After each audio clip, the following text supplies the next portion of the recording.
Hey guys, it's Victor, Give Me a Breakman, Give Me a Fightman, King of the Morons, Godfather Dave Allen here in beautiful Florida. Just dropped my dad off at work. I don't know why my dad's working. He's actually retired, but they occasionally call him in emergencies and stuff to take care of business when they're. It's a long story, you know, when there's not enough morticians, I mean. He's a freelance mortician now. It's pretty funny. We've got some extra dead people this week. We need some. Who do we know? Well, Dr. Victor's son, Dr. Victor's father, or whatever. Anyway, you know, that guy, Give Me a Breakman's dad. He's free. Let's call him. Okay, gotta call him. Gotta keep my dad's identity, secret identity, superhero mortician identity undercover there. Here I am in Florida, and he's just working today actually. So the rest of the time we just sit around watching TV. Well, it's been a horrible week, and a funny week, and a horrible week, which is not to be dismissive, of course, because actually some horrible things happened when we arrived in the USA. As you probably know, in Baton Rouge, Louisiana, 3 police officers were killed by some crazed ex-military, and that was really disappointing. I mean, it's like, welcome to America. Look, now there's policemen being shot, you know. And when you see stuff like that, you're like, wow, that's just so effed up. I'm driving my dad's car, so I'm not gonna curse. I'll do my best to keep things family friendly and all. But yeah, it's you know, it's hard to explain that stuff to my wife, and it's pretty disgusting. It's pretty unbelievable that kind of thing happens, that people will call police officers to a site only to assassinate them. It happened apparently again yesterday. I don't even remember where. It's that common now, but it happened again somewhere in the States. Some police officer was called, he got there, and they started shooting at him. The ambush. And it seems almost like this kind of thing is happening every day. Of course, you guys know that last week, and the last few weeks actually, there have been unarmed black men have been killed. And it's been on video, which makes it all the more traumatizing for the country. I don't know if I'm being too mercurial with my vocabulary, but it's screwed up, man. This is a screwed up country. You know, this kind of thing just doesn't happen in Japan. I'm not going to be one of those people who says Japan is better. But at the very least, you don't have to worry about getting shot by a police officer, or police officers don't have to worry about getting killed by the people that they are here to protect and serve. And people have asked me, what do you think about that? Why did you make a video about that? I don't know why. You know, I'm just a regular Joe. I will tell you what I think has to be done, and I think we're making a mistake by not hiring Bernie Sanders, because one part of his platform that I think did make a lot of sense was his plans for education, although they are of course expensive. But I think he's got the right idea. You have to close the education disparity. There is an immense disparity in education here in the USA, and in the world. I mean, I'm a moron. I'm an admitted not. You know, there's more things I don't know than there are things I do know. So of course, by definition, I am a moron. But I'm trying to learn a little bit more every day. But I think there's some kind of pride in being just an idiot. You know, and being intellectual is now frowned upon. Knowing things is frowned upon. Oh, you think you're so smart? You'll see. That kind of ridiculousness. I mean, for some reason, it's embarrassing to know things. I don't know when this came about. It used to be that knowledge is power. Now, knowledge now seems to be uppity, and I guess that's kind of a racist word, because it refers to people who are not traditionally known from a racist point of view to be intelligent. But yeah, it's almost like something to be ashamed of, which I don't understand when that happened, but that's a mentality we've got to get rid of.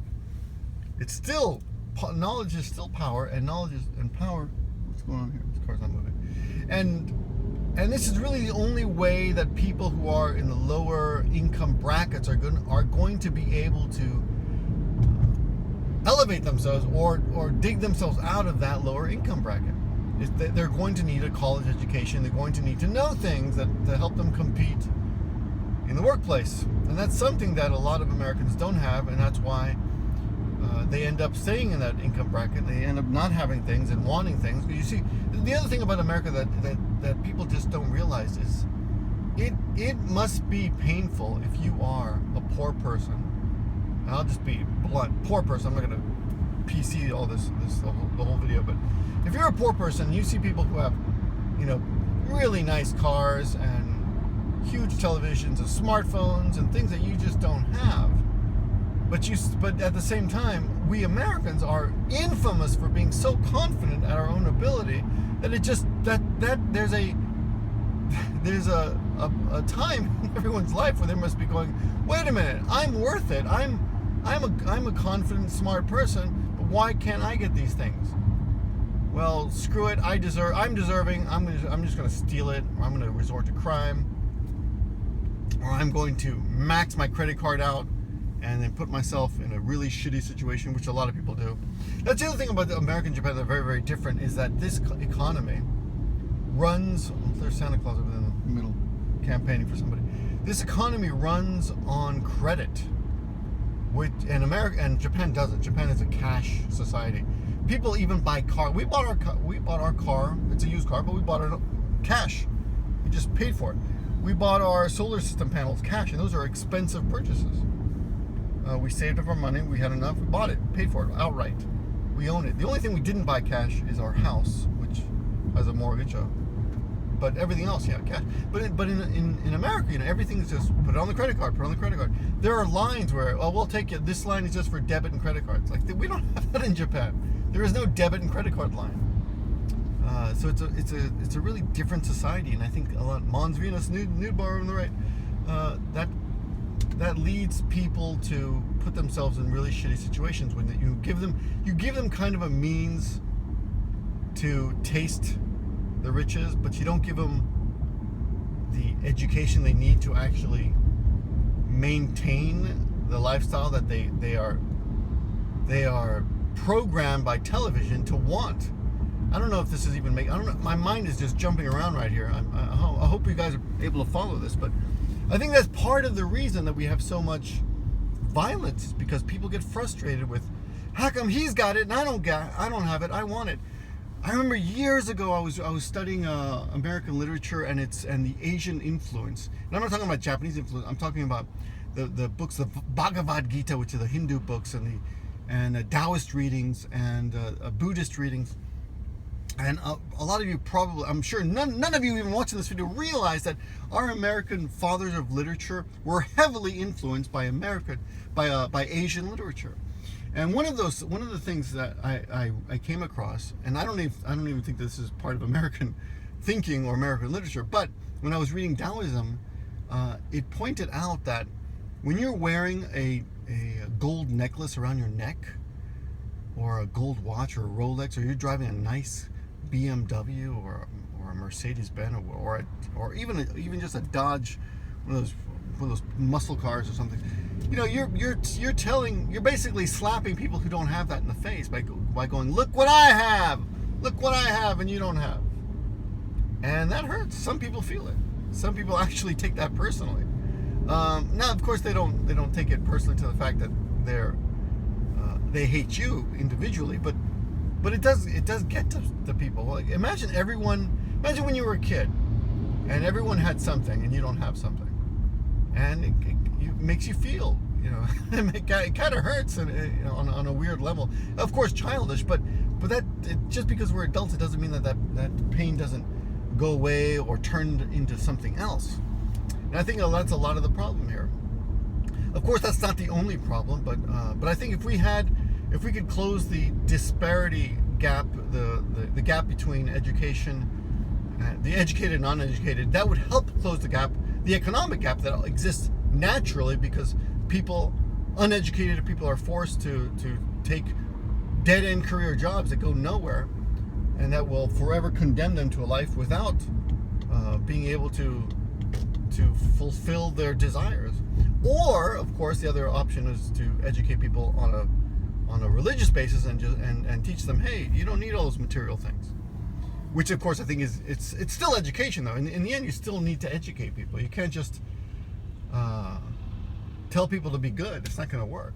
People want things, and I was talking to my family about this, and they're like, well, it's not the government's fault to educate people, to teach them morals and shit. And I'm like, well, if there is a problem with it, then yeah, if it's interfering in daily society, then maybe it should be the government's fault. And I guess that sounds a little communist or a little socialist. The government shouldn't be interfering in family, in your daily, in the way you raise your children. But it does already. When the government tells you you have a right to abortion, or you have these rights, or you don't have those rights, then it is already interfering. So if the government is already telling you, well, we're going to tell you we're going to tell women what kind of rights they have regarding their body, then you're already laying down a moral law.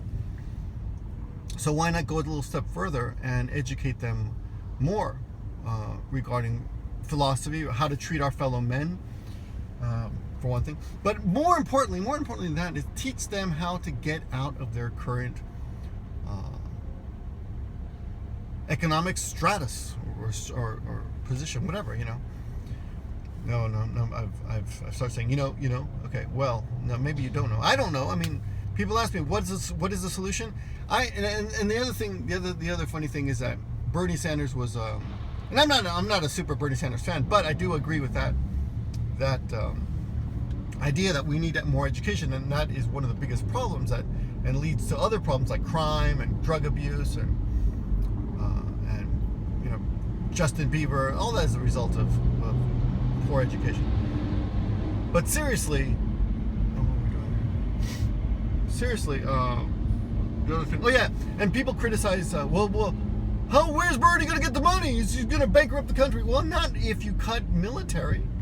Oh, you can't cut the military. We got to keep strong. And I saw it at the convention, at the ROC convention yesterday, the Republican convention. People are saying, well, Hillary's going to be soft on the military, and she doesn't support the military. Well, I think we support the military way too much.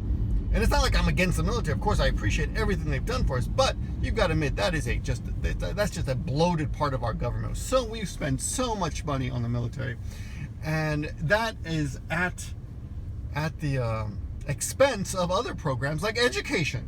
Education is equally, if not more important than the military.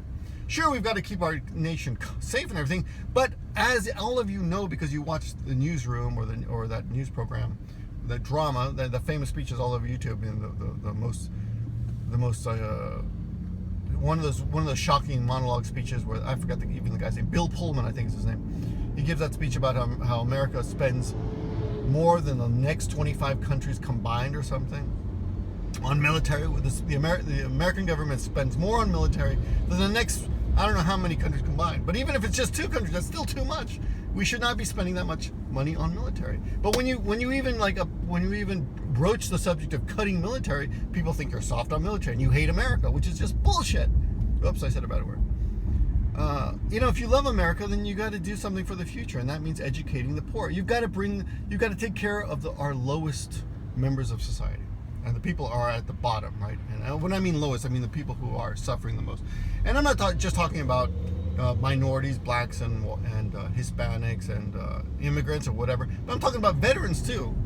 We've got to take better care of our veterans. We've got to take better care of our single mothers, our families that, for some reason or other, do not have proper care because the dad took off or the mother was arrested or something for drug abuse, for whatever reason. We've got to take care of